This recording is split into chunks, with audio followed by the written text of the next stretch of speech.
Sa nakaraang galangan natin guys, galing tayo ng Camp Ragsak. At ngayon naman guys, pupunta naman tayo sa ating next destination, Sangili River ng San Jose, Tarlac.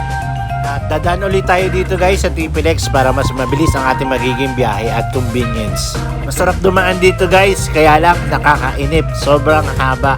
Mahirap din naman dumaan sa looban, matraffic din naman. At i-fast forward na natin yung ating biyahe guys, i-shortcut na natin dito sa mismong Tarlac.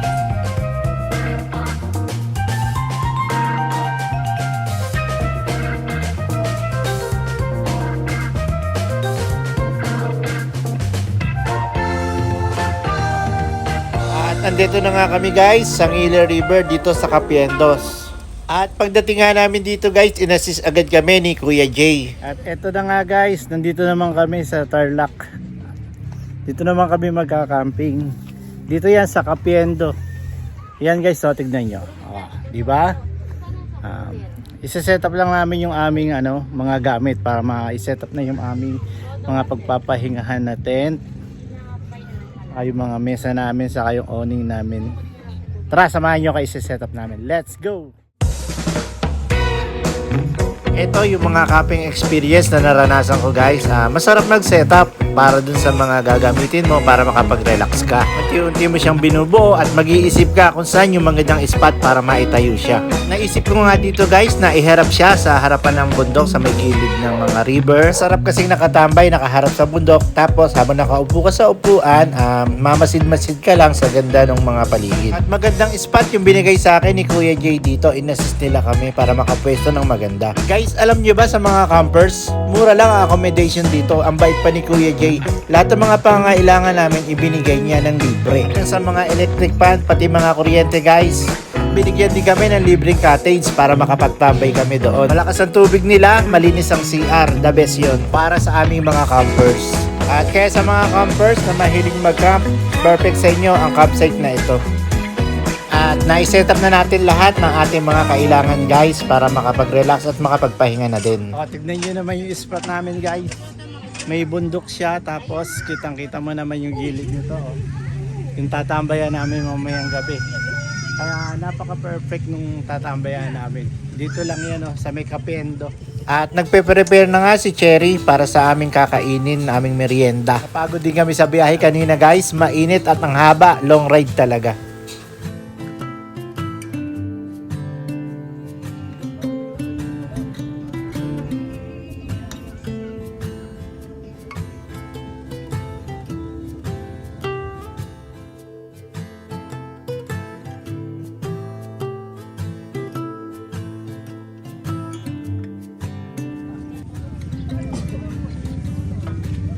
Ayan tayo guys. Kanina nasa Baguio kami. Ay Baguio ba yun? La Trinidad Benguet. Nasa Camp Ragsak kami kanina. So lumipat naman kami dito. Nandito naman kami ngayon sa San Jose, Tarlac.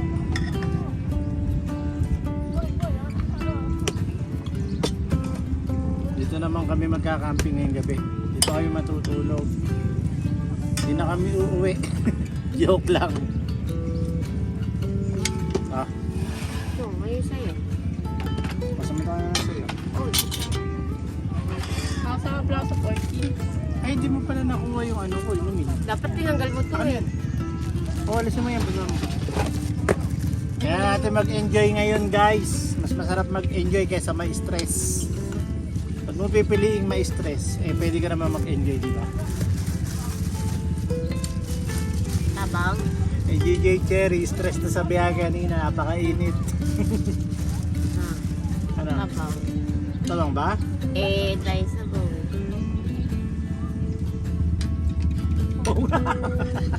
Alam mo lang eh. Tabang nga. Dalihan nyo, huwag sa inyo tayo sa tayo mag-ihaw. Pwede na. Tayo tabang. Lagyan na rin pati. Dito tayo mag-ihaw mamaya sa part na to.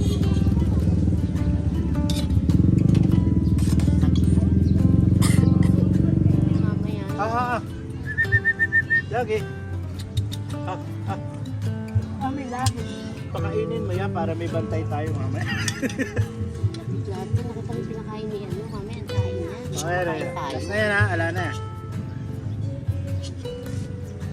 Wala ako, di pa kayo kumakain. Station, social nyo naman. Dito na ako sa kaldero. 5 lakhs ba yan? Hindi. Ano ang bilhin na yan?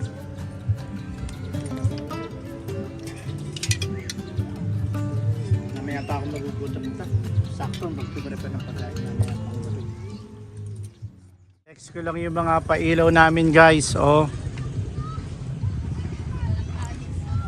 Yung aming setup.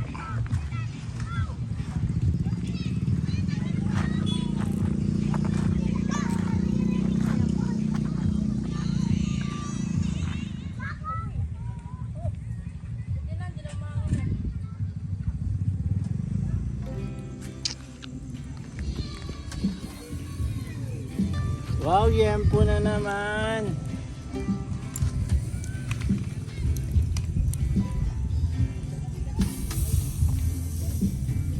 The fall is coming, I can feel it. The breeze brings goosebumps to my skin.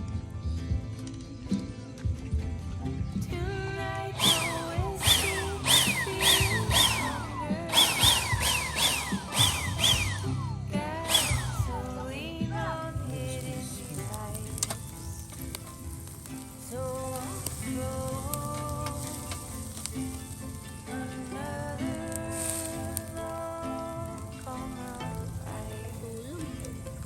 Ang tuna.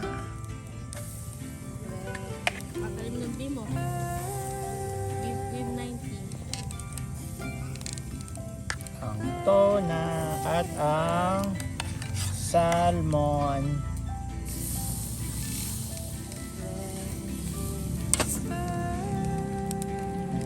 Picture.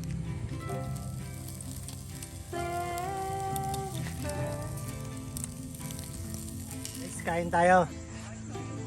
Meron kami ditong salmon, tuna, saka yempo, saka susama namin toyo. Gumawa ako ng sabaw, alamang inasal. Kain tayo. Sabaw namang inasal.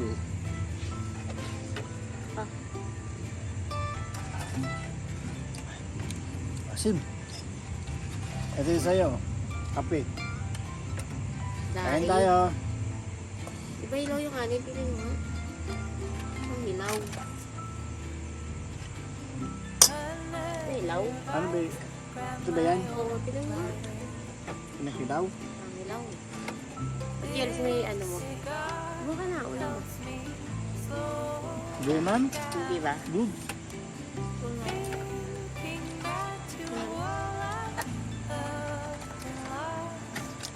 Sarap na agad. Magat. Kasama no? Ihaw. Pratikman natin tong salmon. Buka salmon. Tiyan sa'yo.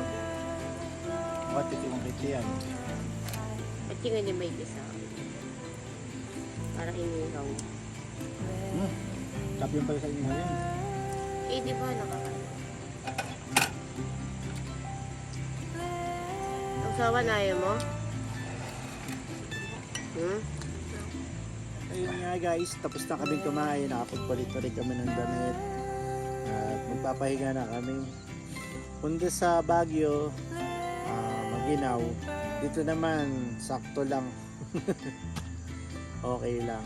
At eto, papahinga na kami. Napagod yun sa pagbiyahe namin. Kita-kits tayo bukas guys.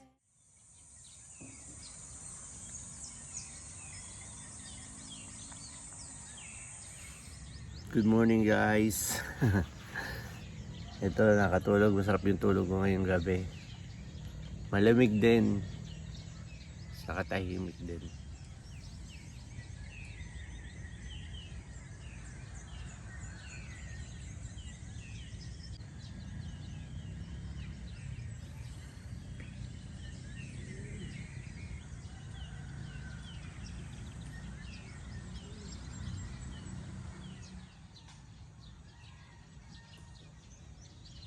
I-explore natin itong lugar. Tignan natin yung mga ilog dito sa gilid ng bundok guys. Samahan niyo ako.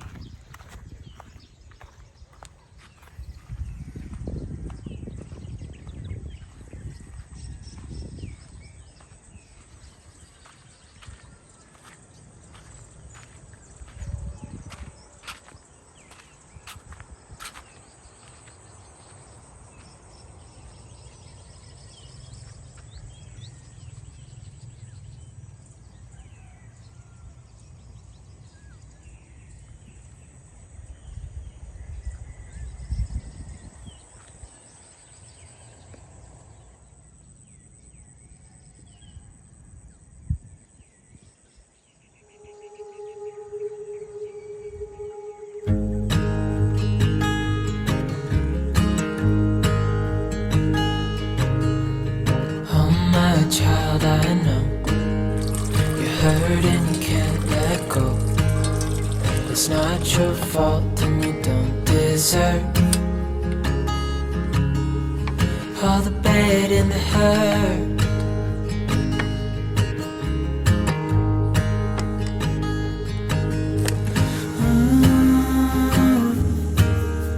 I know you tried so hard.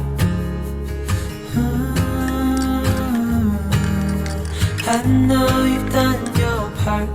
It's not fair. You did your time. How much longer will you suffer in this life? But don't give up. Just hold on tight. It'll be alright.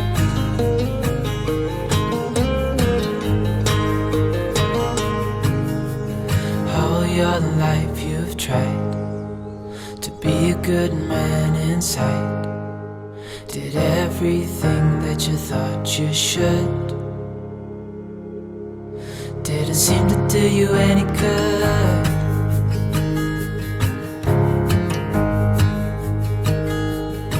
Sa mga gustong magpabook, kontakin nyo lang ang Capiondo Cottages and Campsite. At i-assist naman kayo ni Kuya Jay sa mga accommodation dito guys. At hindi kayo magsisisi guys at sulit naman yung pagpunta dito. Dito yan sa Ngile River ng San Jose, Tarlac. At hanggang dito na lang ang ating mga video guys. Maraming salamat sa inyo.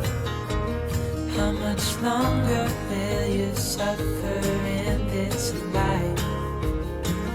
But don't give up.